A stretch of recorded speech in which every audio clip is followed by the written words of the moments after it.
Hello everyone, welcome back all of you. In today's session we are going to discuss inductive sensors, and in inductive sensors we are going to discuss few types of variable reluctance sensors, and then we'll proceed further with LVDT, and LVDT is nothing but linear variable differential transformer.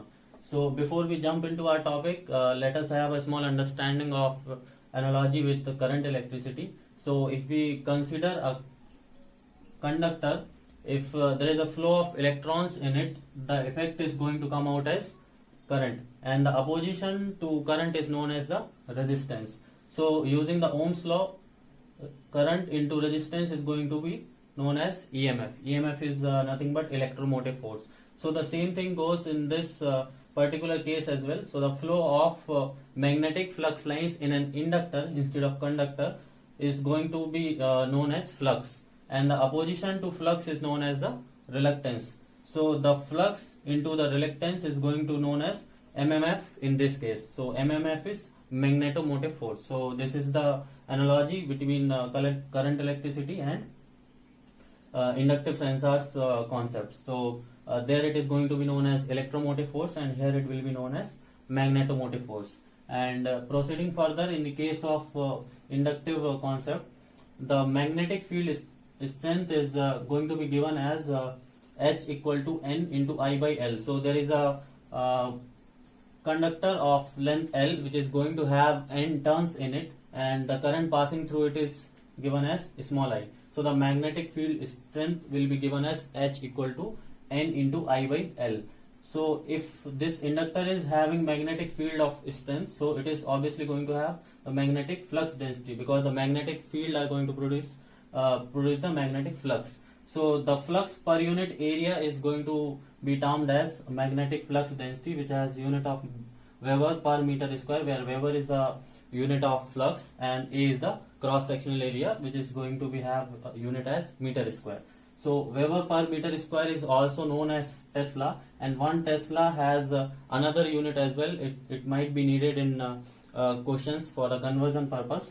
So 1 Tesla is going to be given as 10 to the power 4 Gauss. So now if we have magnetic field of strength and magnetic field density, so the magnetic field density B is going to be proportional as magnetic field strength. So what does that mean? If more the magnetic field of strength, more the going to be the magnetic flux density. Density means flux per unit area.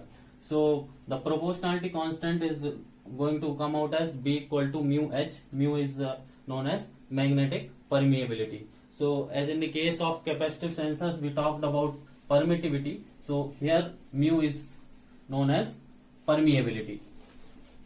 So in the case of capacitive sensors, permittivity E was equal to E naught into ER, where E naught was absolute permittivity and ER was relative permittivity. So here in the case also the same thing applies. Permeability mu is going to be given as mu naught into mu R. So mu is the magnetic permeability and mu naught is absolute permeability, and mu R is relative permeability. And the value of absolute permeability mu naught is given as 4 pi into 10 to the power minus 7 Henry per meter, and the relative permeability is going to vary with the changes in the medium. If we have medium as air in the coil, so the relative permeability will have the value as 1, and if we have medium as iron or manganese, the value of relative permeability is going to be far greater than 1. So now we have 3 formulas with us. The first one was H is equals to N I by L, and the second one was B is equal to flux per unit area, and now we have mu is equals to mu naught mu R, where B is equal to mu into H. That magnetic field intensity, magnetic flux density is proportional to the magnetic field strength. So putting all these three equation in this particular formula, V is equal to phi by A, and mu is equals to mu naught mu r, and H is equals to N I by L. So the flux is going to come out as mu naught mu r N I into area by length, and this area by length is going to be known as geometric constant. So for conductor there are going to be these many number of variables which going to affect the flux passing through it.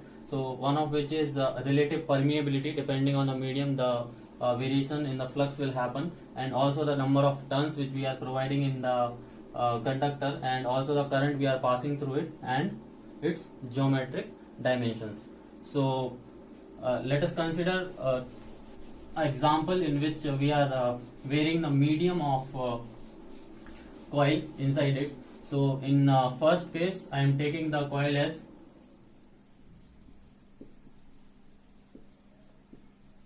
air cored coil, and in the another case I am taking the coil as iron core. So inside this coil there is going to be iron, so the coil is bounded on the iron. So this is iron cored coil, and as I said, the permeability of the medium is given as mu is equals to mu naught into relative permeability of the medium. So in the case of air, mu r is going to be 1, and in the case of iron cored coil, mu r is going to have some value which is greater than 1. So mu in the case of iron cored coil is going to be greater than mu in the case of air cored coil.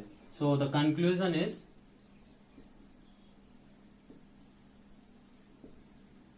iron core coils are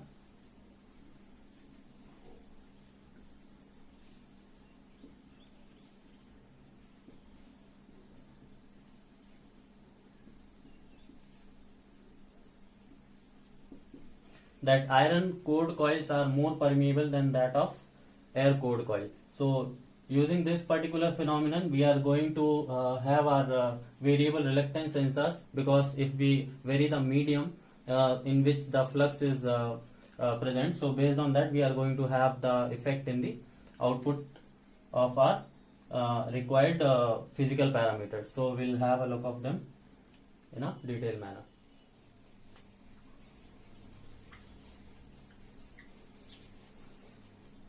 And also in the case of iron core coil, though we are getting the higher permeability, but at higher frequencies there is one problem, that if we provide the current through it, the more the frequency of the current which we are passing through it, more the electrons of the iron going to come out at the skin of the iron. So because of that we are going to face one problem as eddy current, and that eddy current is going to produce the eddy flux, and according to the Lenz's law, that eddy flux is going to be in opposition to our main flux. So that is going to be one problem in that particular case. So just for theoretical purpose, keep in mind that iron core coil are more permeable, but they are not used at higher frequencies. They are more mostly preferred at lower frequencies only. If the frequency which we are dealing with is has higher value, so we are going to use air cored coils.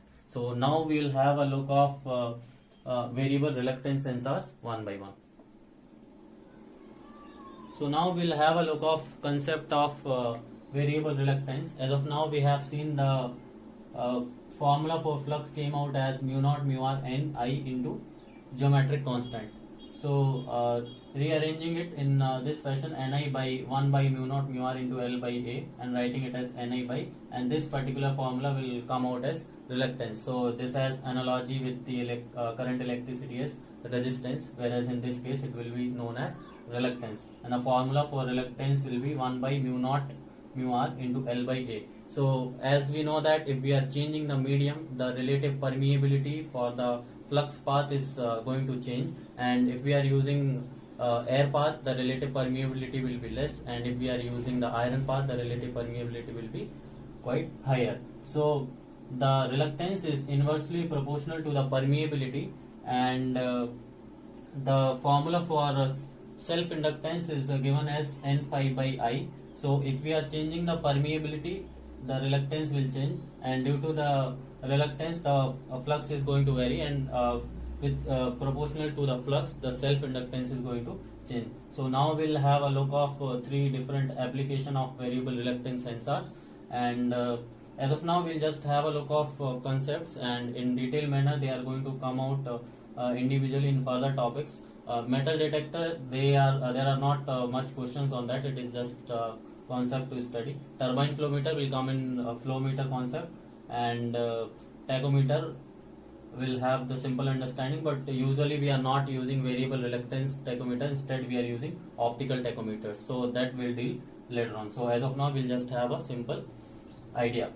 So in the case of metal detector, this is known as magnetic pickup, and when there is no magnet nearby it, the flux initially it is as phi 1 when there is no disturbance to it, and the medium here is air. And now when if I am moving a metal piece near it, the flux is going to change from phi 1 to another one. So let's say another flux phi 2 is getting added. Why it is getting added? As I said, if the gap is decreasing, means the iron piece is coming nearer to the magnetic pickup, the relative permeability of iron is going to be higher than air. So due to the increase in the permeability, as the permeability is inversely proportional to reluctance, so reluctance is going to decrease. So in the case of current electricity, if the resistance is decreasing, the current will increase. So here in this case, if the reluctance is decreasing, the flux will increase. So the reluctance decreases, flux increases, and due to the increase in the flux, the self inductance of this particular pickup is going to increase because it is directly proportional to the flux. And if the inductance is going to increase, the output voltage which we are going to measure at our CRO, these two ends are connected to CRO, so we are going to get the different voltage output. So when there is no metal nearby it, let us say this particular pulse is getting generated. If metal is coming nearer to it, the flux will vary, and another pulse with greater amplitude will get generated. So we'll be able to detect that something is coming nearer to the magnetic pickup. So that's what the concept of variable reluctance is.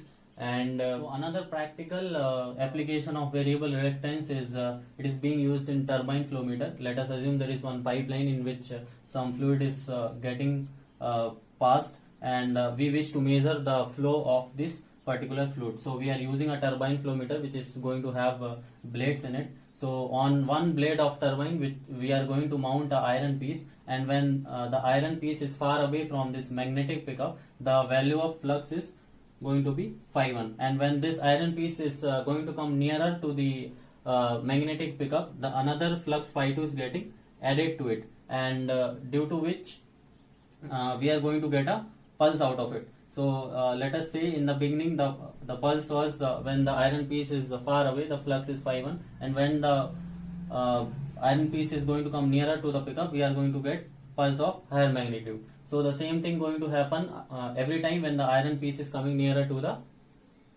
the pickup. So measuring the number of pulses in the CRO, we can simply measure the flow. How we are going to do that? First, our work is to measure the frequency, how many number of pulses which we are going to get per second. And as I mentioned, I have taken only one teeth, and if I am taking more number of teeth, in one rotation itself, multiple number of pulses are going to come. So this small n is going to be number of teeth, so number of iron pieces, and capital N is going to be the speed of this particular turbine flow meter. So either we can write it as in the RPM or RPS.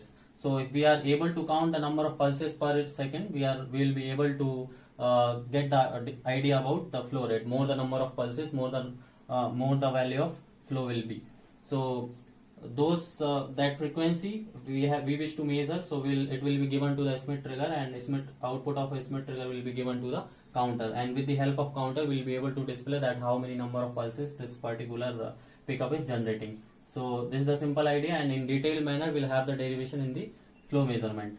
And the another one is tachometer, the same concept which was in the case of metal detector or in the case of speed of rotation in the turbine. So in the beginning there is flux as phi1, and let us say this is a circular disc which is rotating like this. So if it is rotating in the clockwise direction, when there is no iron piece here, the medium is going to be air, and when the iron piece coming nearer to the pickup, the medium is going to change, so the reluctance will vary, and we are going to get the differences in the output voltages. So this is the basic idea about the variable reluctance sensors. So that's all for today. As of now, I'm not moving forward with LVDT because that particular topic again is going to take 20 to 25 minutes. We'll discuss it in the next session.